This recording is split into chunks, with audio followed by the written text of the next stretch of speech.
In this video, we'll talk about 45 plus in SNAP exam. Now, again, detail में बात करेंगे 45 plus की requirement क्यों है. We'll also talk about your preparation strategy, whichever attempt you are gonna go for. December हो या फिर January हो, फिर January का तुम्हारा last attempt हो. This is going to be helpful for everybody. Also, we'll be talking about important topics. Now, SNAP loves certain topics जो आपको अच्छे से करने बहुत ज़्यादा ज़रूरी है. To talk about preparation strategy, we'll talk about important topics. We'll talk about topics that you should be avoiding. We at the same time will talk about score optimization strategy आपका क्या होगा, and will also talk about your mock strategy. कितने mocks देने हैं, कितने मॉक्स आपके लिए sufficient हो सकते हैं और कौन से टाइप के मॉक्स या फिर कौन से वे में आपको वो मॉक्स लगाने हैं. बिकॉज बहुत सारे बच्चे कहते हैं कि सर मैं कितने मॉक्स दूं, if you can guide us. So this is what I am gonna help you. Now let's move ahead with logical reasoning, one of the most important segment of your entire snap paper. Why logical reasoning? देखो, quant and verbal के बारे में अगर मैं बात करूं तो वहां पे ये चीजें होती है कि lot of people do not have that as a forte, और मे बी बहुत सारे बच्चों का वो एक स्ट्रॉन्ग एरिया नहीं होता. लॉजिकल रीजनिंग मुझे लगता है बहुत अच्छा एरिया है जो ट्रेडेबल है, आप इसको इंप्रूव कर सकते हो आराम से. बट जब आप कोई भी सेक्शन करो, लॉजिक करो, वर्बल करो, आप क्वांट्स करो, यू हैव टू फोकस कि मैं अपना स्कोर को एक्सेलरेट कैसे करूंगा, मैं अपने स्कोर को ऑप्टिमाइज कैसे करूंगा. उसके लिए इंपॉर्टेंट टॉपिक्स आपको जानना बहुत ज्यादा जरूरी है. As I said, Snap loves certain topics, right? And those topics are coding, decoding, number series, input, output, clocks, calendars, logs, and course of action. ये आपको करने ही करने हैं, there is no doubt about it. Now, when you go for coding, decoding last year आया था, 3 questions आए थे. ये पैटर्न मोर और लेस सेम रहेगा. इस बार भी लॉजिकल रीजनिंग में कुछ ज्यादा मुझे लगता नहीं वेरिएशंस आएगा. बट अगर आप ये चीजें करते हो, then you are sorted. Again, number of questions might change. Coding, decoding 1 होगा, number series 2 होगा, input, output 3 भी हो सकते हैं, फिर 1 भी हो सकता है.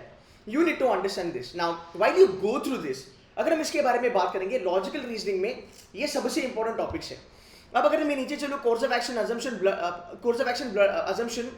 ये जो टॉपिक्स है ये क्रिटिकल रीजनिंग वाले हैं. इसमें कॉज एंड इफेक्ट भी आता है, इसमें आर्ग्यूमेंट भी आता है, राइट. नाउ ये जो ऊपर के जो 5 टॉपिक है, you have to do this. But guys, understand this. If you are targeting SIBM Pune and if your target is 98 plus, wherein round about 43-44 marks is what required, but 45 plus is a good number. आपको इन सब topic पे mastery लेना बहुत ज़्यादा ज़रूरी है. अब at the same time ये टॉपिक जितने इजी है उतने ये टफ भी है. व्हाई? बिकॉज 60 क्वेश्चंस हमारे पास है, 60 मिनट्स हमारे पास है. You need to understand that coding, decoding, number series, input, output, you will have to do it in less than 1 minute.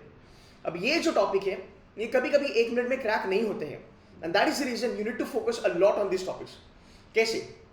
पहली बात, अगर मान लो मैं एक आपको हाइपोथेटिकल एग्जांपल देता हूं. अगर 100 लोग एग्जाम लेते हैं, राइट, उसमें से हर एक बच्चा coding, decoding, number series, input, output, clocks, calendar, syllogisms में स्टक होने के चांसेस बहुत ज्यादा है. आपने अभी मॉक्स भी दिए होंगे, आपने प्रैक्टिस भी करी होगी, आपको ये पता चला होगा कि हाँ यार ये थोड़े टाइम कंज्यूमिंग है. बट जब हम मॉक देते हैं तब ये टाइम कंज्यूमिंग नहीं लगते हैं, ये राउंड अबाउट 30-40 सेकंड्स में हो जाते हैं. तो आपको इसकी प्रैक्टिस बहुत ज्यादा करनी है अलॉन्ग विद शॉर्टकट्स. बहुत ज्यादा बच्चे कहते हैं कि सर ये स्पीड बेस्ड एग्जाम है. स्पीड का मतलब क्या है? देखो भाई मेरे, स्पीड तुम्हारा ऐसा नहीं आएगा. स्पीड का मतलब ये नहीं होता कि स्पीड बेस्ड एग्जाम है मतलब स्पीड लगाना है. नो, स्पीड का मतलब होता है, सबसे पहली चीज, अगर मैं आपको कोडिंग डिकोडिंग के बारे में बात करूं, कोडिंग डिकोडिंग के आपको टाइप्स जानना बहुत जरूरी है. उसमें बहुत सारे टाइप्स आते हैं, 6 से 7 टाइप्स आते हैं कोडिंग डिकोडिंग के, वो जानना बहुत ज्यादा जरूरी है. So familiarity of question is very important. Are you familiar? क्या आप कोडिंग डिकोडिंग का क्वेश्चन आपके स्क्रीन में या फिर मॉक में देखने के बाद क्या आपको ये स्ट्राइक होता है ये क्वेश्चन 1 मिनट से ज्यादा लेगा या 1 मिनट से कम लेगा? वो बहुत ज्यादा जरूरी है. और वो कैसे होगा? जितना ज्यादा प्रैक्टिस करोगे उतना ज्यादा आपको उसका फायदा होगा. कोडिंग डिकोडिंग का आपको नंबर जानना बहुत जरूरी है. ए से लेके Z तक क्या स्पॉट है वो जानना जरूरी है. नंबर 1 कौन सा है, नंबर 2 कौन सा है, नंबर 3 कौन सा है. ये बहुत सारे बच्चे कर लेते हैं, बट क्या आपको अपोजिट चीजें पता है? फॉर एग्जाम्पल, ए के अपोजिट क्या आता है? कुछ Z आता है, M के अपोजिट N आता है. बट अगर मैं बात करूं D के अपोजिट क्या आता है? It's W. B के अपोजिट क्या आता है? Y. अब इसको जानने का शॉर्टकट क्या है? B के अपोजिट आता है Y, तो शॉर्टकट इज बॉय. D के अपोजिट आता है W, तो shortcut is Dawood, kind of, right. अगर मैं बात करूं L के आगे O आता है, so love with shortcut. K के आगे P आता है, so Kevin Pietersen is a shortcut. तो आपको ये शॉर्टकट ज्यादा जरूरी है. So once you understand the familiarity of question कि हाँ ये अपोजिट में खेल रहा है, मतलब ये जो कोडिंग डिकोडिंग है वो अपोजिट से सॉल्व होगा, तो आपको वो जानना जरूरी है. सो अगर आपने वो स्पॉट कर लिया कि हाँ मुझे पता है कि अपोजिट से सॉल्व होगा, आपको अपोजिट नंबर्स कौन से है वो याद रखने जरूरी है, उनकी पोजिशनिंग, उनका नंबर याद रखना जरूरी है. तो जब आपको चीजें ये पता चलती है कि you know shortcuts, you know familiarity of question, then you will attempt that question and you will be able to solve it with good accuracy. Now ये सब चीजें आपको स्पीड दिलाएगा. आप समझ रहे हो? Because coding decoding number syllogism करने के बाद, ब्लड रिलेशन करने के बाद भी स्पीड नहीं आता है. कभी कभी हम स्टक हो जाते हैं, तब हमको पता चलता है कि अरे यार ये क्वेश्चन थोड़ा टाइम कंज्यूमिंग था, इसको लेना सही बात नहीं थी. So when you understand familiarity of question then you get that speed. तो स्पीड आएगा नहीं ऑटोमेटिकली, स्पीड एक आउटपुट है. दो तीन चीजें अगर आप सही से करोगे तो स्पीड बाय डिफॉल्ट आपको मिलेगा. Don't worry about that. ये चीजें आपको करना बहुत ज्यादा जरूरी है. Number series most important topic. तो अगर बाकी बच्चे स्टक होते हैं, अगर आप ये क्वेश्चंस 1 से 1.25 मिनट में अगर आप कर लेते हो, योर लाइफ इज सॉर्टेड. तो आपको आज से सबसे ज्यादा चीजें ये करनी है. आप पैसिव वे में करो, एक्टिव वे में करो, जैसे टाइम मिलता है वैसे करो, बट करना जरूरी है. Clocks and calendars, snap and mat, short favourite हर साल आता है. एक क्वेश्चन पक्का आता है. जितने डैशबोर्ड में वीडियोस करे हैं सब कर देना. It's gonna help you. आगे चलेंगे. Syllogism again favourite to all non CAT examinations, predominantly SNAP and MAT, C MAT. तो ये हर जगह आपको मिलेगा और सिलोजिज्म आपको करना बहुत ज्यादा जरूरी है. आगे चलेंगे. Course of action, cause and effect, argument, assumption, critical reasoning will trouble you. critical reasoning हर साल पंगे करता है. critical reasoning में क्या है ना, हमारी जो थिंकिंग पावर है वो ज्यादा जाती है कि यार कोर्स ऑफ एक्शन में ये भी हो सकता है, ये भी हो सकता है. फिर आपको फंडा पता होना चाहिए कि बोथ कब लगता है, ईदर कब लगता है, नीदर कब लगता है. ये चीज आपको जानना बहुत ज्यादा जरूरी है. इसलिए मैं कह रहा हूं familiarity of question is very important. See coding, decoding, course of action, assumption कोई बच्चा 3 मिनट में क्रैक कर सकता है. 100% एक्यूरेसी लाना स्नैप जैसे एग्जाम में कोई बड़ी बात नहीं है. बट 100% एक्यूरेसी में 3-4 मिनट एक क्वेश्चन करके लाऊं तो वो सही बात नहीं है. बट अगर सेम क्वेश्चन में 1 मिनट के पहले करूं और 100% एक्यूरेसी लाऊं, then you are good to go to crack 99% और 45++. ये चीजें आपको यहाँ पे जानना बहुत जरूरी है. So from today onwards your main target और these topics should be on your radar. There is no doubt about it. Assumption, negation वाला जो रूल मैंने आपको पढ़ाया है उससे करना should be fine. Blood relation is again important. Puzzles you might have a puzzle, maybe 1 or 2 questions you will get from puzzle. फिर एक सेट भी आ सकता है बिकॉज 25 क्वेश्चंस आते हैं लॉजिक में, तो एक 3 या 4 क्वेश्चन का आपको सेट भी मिल सकता है. So don't worry about that. Puzzles आपको करने हैं. वही घिसे पिटे पजल्स आते हैं यार, लीनियर अरेंजमेंट, सर्कुलर, वही होता है, इनवर्ड आउटपुट वाला वही चीज होता है. फाइन. एनालॉजीज, एक क्वेश्चन आएगा, अवॉइड मारो. एनालॉजीज जितना करोगे उतना कम है, जितना करोगे उतना कम है. लॉजिकल रीजनिंग वाले एनालॉजी के बारे में बात करो तो ये थोड़े से आप अवॉइड मार सकते हो. पजल से लेके कोडिंग डिकोडिंग तक जितना कर सकते हो उतना करो. आगे चलेंगे. नाउ क्वांट एंड डीआई के लिए आप अपना स्कोर एक्सेलरेट कैसे कर सकते हो. सबसे पहले आपका गो टू जो होगा वो होगा अरिथमेटिक. अरिथमेटिक के questions are sort of straight forward. Last year slot 2 और स्लॉट 3 में बच्चों को ब्रेक्स लग रहे थे बिकॉज स्लॉट 1 बहुत ज्यादा इजी था. तो हम एक परसेप्शन बना के चल रहे थे कि स्लॉट 2 और स्लॉट 3 में स्ट्रेट फॉरवर्ड क्वेश्चंस आएंगे अरिथमेटिक के. बट गाइस अंडरस्टैंड दिस, अगर आपका स्लॉट का अरिथमेटिक टफ आता है so it's tough for everybody. So here you need to understand कि अगर मैं लेवल ऑफ डिफिकल्टी पे खेलता हूं तो मेरा अटेम्प्ट थोड़ा कम होगा बट मेरा स्कोर आगे जाएगा बिकॉज वो एक स्केलिंग वगैरह का पार्ट अभी हमें देखना पड़ेगा. Will not talk about it. But आपके स्लॉट में जितना आपका अटेम्प्ट हो रहा है उतना ही बाकी लोगों का भी होगा बिकॉज लेवल ऑफ डिफिकल्टी बढ़ गया. But as far as December attempt is concern या फिर as far as January attempt is concern, we are not sure level of difficulty क्या होगा, बट वी आर श्योर कि ये क्वेश्चंस आएंगे, formula oriented होंगे. सिंपल सी बात है. यहाँ पे ट्रेड ऑफ खेल सकते हो कि मान लो अगर कौन ने दगा दे दिया, अगर कौन ने धोखा दे दिया, अगर मान लो कौन थोड़ा टफ आता है, क्यों ना मैं अपना स्कोर ऑप्टिमाइज करूं लॉजिकल रीजनिंग से, क्यों ना मैं अपना स्कोर ऑप्टिमाइज करूं लेट्स से वर्बल एबिलिटी से, राइट. तो वो आपको थोड़ा पकड़ के चलना पड़ेगा. बट अगर आप अरिथमेटिक कर रहे हो और अगर आपका अरिथमेटिक हो चुका है, you are in a good position. बहुत सारे बच्चे मुझे कहते हैं कि सर अरिथमेटिक मेरा हुआ है पर स्पीड नहीं बन रहा. बेटा फेमिलियरिटी नहीं है आपको क्वेश्चन का. आप वो क्वेश्चन क्यों उठाते हो? बिकॉज हमें लगता है कि यार ये एसआईसीआई है, ये एवरेजेस है, ये सिर्फ परसेंटेजेस है. बट हमें ये नहीं पता कि यार ये परसेंटेजेस का टफ लेवल है, ये परसेंटेजेस का कॉम्प्लिकेटेड और कॉम्प्लेक्स लेवल है. See everybody can do very well in exams like snap provided आप ग्राउंड वर्क बहुत अच्छे से करो. आपको एक बार वो चीज पता चली ना कि यार ये टफ क्यों बनता है, you are sorted. Trust me, ये बहुत काम करता है. आगे चलेंगे गाइस. लॉग्स बहुत इंपॉर्टेंट है. See I know you might be hating logs, you might not be liking logs, but ज्यादा नहीं. प्रीवियस ईयर के जो 10-12 साल के जो पेपर्स है वो उठा के उसका जो लॉग्स है वो करना. It's gonna help you, that's for sure. ये हम भी कराने वाले हैं. आप जो क्वांट्स के भी लेक्चर्स होंगे आपके वहां पे हम करेंगे. ऑलरेडी जो लेक्चर्स हुए हैं वहां पे हमने कर लिया है. Model maths is gonna be important. PNC probability, अब ये चीज है ना कभी कभी हाई लेवल पे जाती है तो इसको अवॉइड मारना बहुत ज्यादा जरूरी है. 20 questions will be there as far as quants is concern. But again a good attempt should be around about 15 to 16 question discounting और बारिंग योर मॉडर्न मैथ्स. तो कभी कभी मॉडर्न मैथ्स स्ट्रेट फॉरवर्ड आएगा. And you know what I tell you very honestly, 4 में से 4 कभी tough नहीं आता. 4 में से 2 आपका इजी आएगा, 2 आपकी जान ले लेगा. The point is that can you avoid those 2 questions. Very simple. Can you avoid those 2 questions? Again, अगर आप यार नेगेटिव मार्किंग के लिए भी जाते हो, अगर आप 1/2 का भी प्रोबेबिलिटी पकड़ते हो 50% का 2 क्वेश्चन मार्क करा, एटलीस्ट एक सही जाने के चांसेस है, तो वहां पे भी आपका थोड़ा बहुत स्कोर ऑप्टिमाइज हो सकता है। बट इसके ऊपर आपको ध्यान देना बहुत जरूरी है। डेटा इंटरप्रिटेशन लास्ट ईयर आया था, एक क्वेश्चन आया था, बहुत सिंपल था, कोई 10th या 12th का बच्चा भी कर लेता, तो that's gonna be sorted. So even DI comes for like 3 question और 4 question, the level of difficulty is gonna be easy. यहां से आपका स्कोर बनेगा। Things that you can probably avoid for SNAP is ये 4 टॉपिक, ये actual में बड़े painful है। Mens, time and work, TSD, numbers depend करता है आपकी लाइकिंग है कि नहीं। नंबर्स में रिमाइंडर ऐसे वेलसिम आता है, should be doable, no doubt about it, but बाकी की चीजें आपको करनी है। कोऑर्डिनेट ज्योमेट्री थोड़ा आपको करना पड़ेगा। सी गाइस, अगर आपको 45 प्लस चलना है, arithmetic is something that you have to do by default, no doubt about it, but PHC, probability, coordinate geometry and TSD वगैरह आपको बेसिक लेवल पे करना जरूरी है, और इसके बेसिक लेवल के ही क्वेश्चंस आते हैं। इट इज दैट हमारा टेम्परामेंट, वो 1 घंटे वाला जो क्लॉक जो करता है ना, टिक टक टिक टिक टक, वो टिक टिक की वजह से ना एक्चुअली ये क्वेश्चन हम कर नहीं पाते, बट दे आर डूएबल। इसकी प्रैक्टिस कैसे करनी है मैं एंड में आपको बताऊंगा। So if you want to accelerate your score in quant DI, अगर आपको इसको हाई लेवल पे लेके चलना है, these are the important topics for you guys. Verbal, straight forward बात करेंगे वर्बल के बारे में। RC आ सकता है शायद से, देखो लास्ट ईयर RC आया था कि नहीं आया था, इसके ऊपर आप मत बैठो, लास्ट ईयर RC नहीं आया था, but always remember her exam का कम से कम 4 या 5 साल में एक पैटर्न चेंज होता है, और लास्ट ईयर ये पहला साल था स्नैप का जहां पे पैटर्न चेंज हुआ था। इसका मतलब ये नहीं कि सेम पैटर्न कंटिन्यू होगा। इस बार स्क्वाड RC भी आ सकता है, 3 क्वेश्चन का RC आ सकता है। यहाँ पे हमारे पास राउंड अबाउट अगर मैं बात करूं तो यहाँ पे नंबर ऑफ क्वेश्चंस काफी अच्छे आने वाले हैं, 15 क्वेश्चंस यहाँ पे आने वाले, राइट। 15 में से 3 क्वेश्चन वो डाल सकते हैं तुम्हारे रीडिंग कॉम्पिटिशन के ऊपर, के 12 क्वेश्चन पूरा का पूरा वो ग्रामर डाल देंगे, तो वो 3 क्वेश्चन भी आपके लिए प्रॉब्लमेटिक हो सकते हैं या फिर आपके लिए स्कोर भी बना सकते हैं। So number 1 that you need to focus a lot on parajumble.